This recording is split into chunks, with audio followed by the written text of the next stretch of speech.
കൂട്ടുകാരെ, കുഞ്ഞുമോൾ വ്ളോഗ്സിൻ്റെ പുതിയൊരു വീഡിയോയിലേക്ക് എല്ലാവർക്കും സ്വാഗതം. അപ്പോൾ ഇന്ന് നമ്മളൊരു ഉപ്പേരിയുടെ റെസിപ്പിയാണ് കേട്ടോ കാണിക്കുന്നത്. അതായത് നമുക്ക് കറികളൊന്നും വേറെ ഒന്നും ഇല്ലെങ്കിൽ ഈ ഒരു കറി ഉണ്ടെങ്കിൽ നമുക്ക് വയറ് നിറച്ച് ചോറുണ്ണാം കേട്ടോ. അപ്പോൾ സിമ്പിളാണ് ഉണ്ടാക്കാൻ. നമ്മുടെ വീട്ടിലുള്ള സാധനങ്ങൾ വെച്ചിട്ട് നമുക്ക് പെട്ടെന്ന് ഉണ്ടാക്കിയിട്ടുള്ളൊരു ഉപ്പേരിയുടെ റെസിപ്പിയാണ് കേട്ടോ. അപ്പോൾ ഇത് എല്ലാവർക്കും ഇഷ്ടപ്പെടും. അപ്പോൾ നമുക്കിത് എങ്ങനെയാണ് ഉണ്ടാക്കണമെന്നൊന്ന് കണ്ടു നോക്കിയാലോ. അപ്പോൾ നമ്മളിന്നൊരു സ്പെഷ്യൽ കറി ഉണ്ടാക്കാൻ പോണത് കേട്ടോ. അപ്പോൾ അതേ അതിന് ഞാൻ കടല വേവിച്ച് വെച്ചിട്ടുണ്ട്, അതേ സവോളയുണ്ട്, പച്ചമുളകുണ്ട്, പിന്നെ അതേ 2 കോഴിമുട്ട എടുത്തിട്ടുണ്ട്. ആ കോഴിമുട്ട എടുത്തിട്ടുണ്ട്. പിന്നെ നമുക്ക് ഇതിലേക്ക് ഒരു സാധനം കൂടി വേണം. അതിപ്പോൾ നമ്മുടെ മുറ്റത്താണ് നിൽക്കുന്നത്. അപ്പോൾ അത് നമുക്ക് പൊട്ടിക്കാൻ പോവാം. വായോ, വാ വാ വാ വാ. ഇന്നത്തെ നമ്മുടെ പാചകം പുറത്താണ് കേട്ടോ. അപ്പോൾ കുഞ്ഞുമോളാണ് കേട്ടോ എനിക്ക് വീഡിയോ എടുത്തു തരുന്നത്. എന്താണെന്നറിയോ, നമുക്ക് ഒരു കട ചീര നിൽക്കുന്നുണ്ട്. അപ്പോൾ അതിൽ നിന്ന് നമുക്ക് ചീര പൊട്ടിക്കാം. വാ.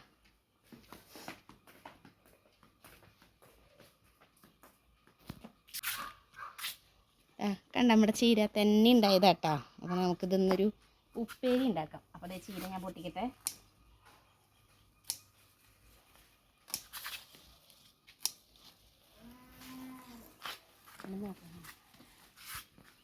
കണ്ട, അപ്പോൾ അതേ ഇത്രയ്ക്കുള്ളൂ. അതുകൊണ്ട് നമുക്കിത് അടിപൊളിയായിട്ടൊരു ഉപ്പേരി ഉണ്ടാക്കാം. നല്ലതേ പച്ച ചീര കേട്ടോ. ഇതേ പൂവൊക്കെ ഇട്ട് തുടങ്ങിയതൊക്കെ നമുക്കിത് വെട്ടിക്കളയാം. അടിപൊളിയായിട്ട് ഇതേ കറി വയ്ക്കാൻ വായോ. നമുക്ക് അടുക്കളയിലേക്ക് പോവാം കേട്ടോ.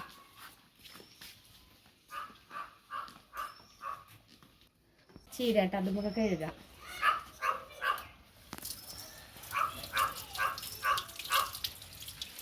നന്നായി കഴുകി വന്നിട്ടുണ്ട്. ഇനി നമുക്കിത് കട്ട് ചെയ്തിട്ട് വരാം കേട്ടോ. ചെറുതായി കട്ട് ചെയ്തെടുക്കാം കേട്ടോ. അപ്പോൾ ഞാൻ കട്ട് ചെയ്യട്ടെ, എന്നിട്ട് കട്ട് ചെയ്ത് കഴിഞ്ഞിട്ട് കാണാം കേട്ടോ. എത്രയും ചെറുതാക്കാൻ പറ്റും അത്രയും ചെറിയ രീതിയിൽ ഇങ്ങനെ കുനുകുനാന്നെ അരിഞ്ഞെടുക്കുക കേട്ടോ. അപ്പോൾ അത് പുറത്തിരുന്നിട്ടാണ് കേട്ടോ നമ്മുടെ പാചകം. അപ്പോൾ അതേ ഞാൻ പാൻ വെച്ചിട്ടുണ്ട്. പാനിലേക്ക് വെളിച്ചെണ്ണ ഒഴിച്ചു കൊടുക്കുന്നുണ്ട്.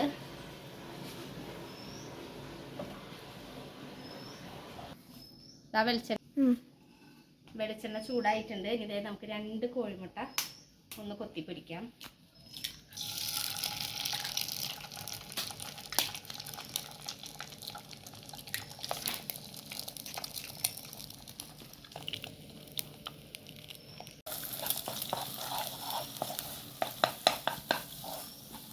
അപ്പോൾ ഇതാ മുട്ട നന്നായിട്ട് കൊത്തിപ്പൊരിക്കുക കേട്ടോ. നമുക്ക് നന്നായി തന്നെ ഇളക്കിയെടുക്കുക. അവിടെ എവിടെയും കട്ട പിടിക്കാത്ത രീതിയിൽ നന്നായി കൊത്തിപ്പൊരിച്ചെടുക്കുക കേട്ടോ. അപ്പോൾ നല്ല കാറ്റാട്ടോ അവിടെ നമ്മുടെ ചെറുനാരങ്ങയുടെ ചോട്ടിലിരുന്നിട്ടാട്ടോ പിന്നെ നമ്മുടെ പാചകം. അപ്പോൾ അതേ നമ്മൾ മുട്ടയിലേക്ക് ഉപ്പിട്ട് കൊടുക്കുന്നുണ്ട് കേട്ടോ.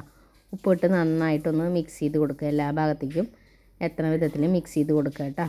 ഇനി നമുക്കിതൊരു നന്നായിട്ട് മുരിഞ്ഞ് കഴിഞ്ഞ് മാറ്റിയെടുക്കാം. അപ്പോൾ ഞാൻ എരിവിനായിട്ട് കുറച്ച് കുരുമുളക് പൊടി ഇട്ട് കൊടുക്കുന്നുണ്ട് കേട്ടോ. നിങ്ങൾക്ക് വേണമെങ്കിൽ പച്ചമുളക് വേണമെങ്കിലൊക്കെ ഇട്ട് കൊടുക്കാം. ഞാൻ കുരുമുളക് പൊടി ഇട്ട് കൊടുത്തിട്ടുള്ളത്. എന്നിട്ട് ഇതേ നമുക്കൊരു പാത്രത്തിലേക്ക് മാറ്റാം കേട്ടോ.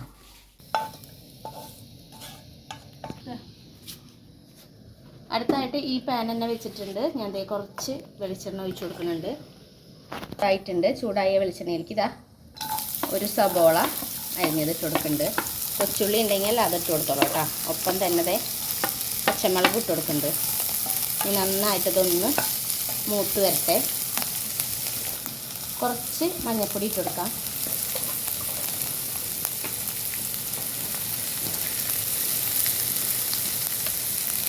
പാകത്തിനുള്ള ഉപ്പും കൂടി ഇട്ട് കൊടുക്കാം. അപ്പോൾ തന്നെ പെട്ടെന്ന് തന്നെ നമുക്ക് സവോളയും ഇതൊക്കെ വേഗം തന്നെ മൂത്ത് കിട്ടും കേട്ടോ.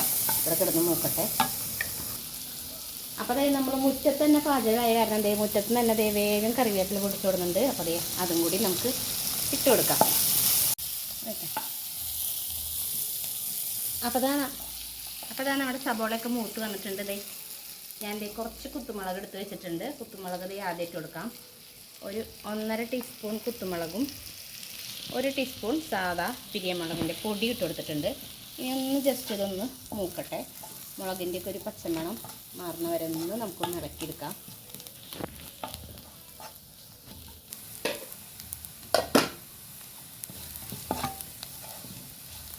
മുളകൊക്കെ മൂത്ത് വന്നിട്ടുണ്ട്. ഇതാ നമ്മൾ അരിഞ്ഞു വെച്ചിട്ടുള്ള നമ്മുടെ ചീര ഇട്ട് കൊടുക്കാം കേട്ടോ. മൊത്തമായിട്ട് ഇട്ട് കൊടുക്കാം. നന്നായിട്ട് ഇളക്കി മറക്കാം കേട്ടോ.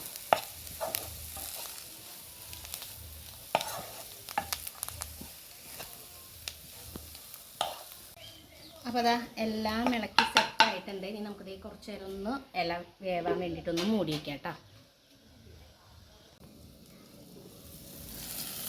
അപ്പോൾ അതാ നമ്മുടെ ചീരയൊക്കെ വെന്തിട്ടുണ്ട്.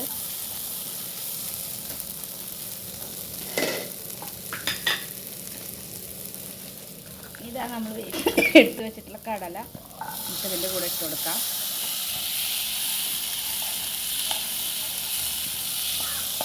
നന്നായിട്ടൊന്ന് മിക്സ് ചെയ്ത് കൊടുക്കുക.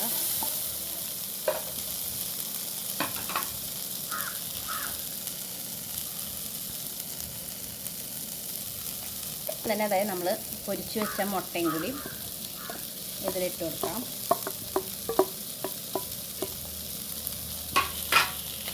നന്നായിട്ടൊന്ന് മിക്സ് ചെയ്ത് കൊടുക്കാം കേട്ടോ.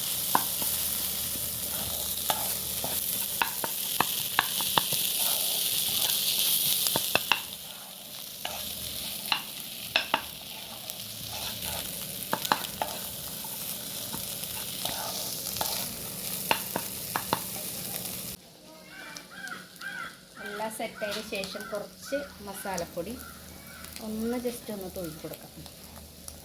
എന്നിട്ട് ഒന്ന് ഇളക്കി സെറ്റാക്കാം കേട്ടോ. അപ്പോൾ അതാ നമ്മുടെ അടിപൊളി ഉപ്പേരി റെഡി ആയിട്ടുണ്ട്. ഇനി നമുക്ക് ചോറുണ്ടാകും.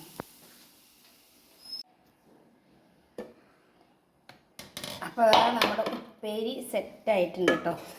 കണ്ട നല്ല അടിപൊളി വെറൈറ്റി ഉപ്പേരി തന്നെയാണ്. പിന്നെ നമ്മൾ ലാസ്റ്റ് മസാല ഇട്ടല്ലോ, ചിക്കൻ മസാല. ആ മസാല വേണ്ടവർക്ക് ഇട്ട് കൊടുത്താൽ മതി കേട്ടോ. അപ്പോൾ തികച്ചും ഓപ്ഷനിലാണ് കേട്ടോ അത്. ഇട്ട് കൊടുത്തിട്ടുണ്ടെങ്കിൽ നമ്മുടെ ഉപ്പേരിയുടെ ടേസ്റ്റ് ഒന്നും മാറും കേട്ടോ. നല്ല ടേസ്റ്റാണ് എന്നാലും. അപ്പോൾ എല്ലാവർക്കും ഇഷ്ടമായെന്ന് വിചാരിക്കുന്നു. ചോറിൻ്റെ ഒപ്പം കഴിക്കാനും പലഹാരത്തിൻ്റെ ഒപ്പം കഴിക്കാനും തന്നെ കഴിക്കാനും അടിപൊളി ടേസ്റ്റാണ്. അപ്പോൾ എൻ്റെ വീഡിയോ വേണ്ടി ചെയ്യാറായിട്ടുണ്ട്. വീഡിയോ നിങ്ങൾക്ക് ഇഷ്ടമായെങ്കിൽ നിങ്ങൾ ലൈക്ക് ചെയ്യാനും സബ്സ്ക്രൈബ് ചെയ്യാനും കമൻറ്റ് ചെയ്യാനും ഷെയർ ചെയ്യാനും മറക്കല്ലേ. അപ്പോൾ അടുത്തൊരു ദിവസം പുതിയൊരു വീഡിയോ ആയിട്ട് വരാം. അതുവരേക്കും എൻ്റെ എല്ലാ കൂട്ടുകാർക്കും ടാറ്റ ബൈ ബൈ.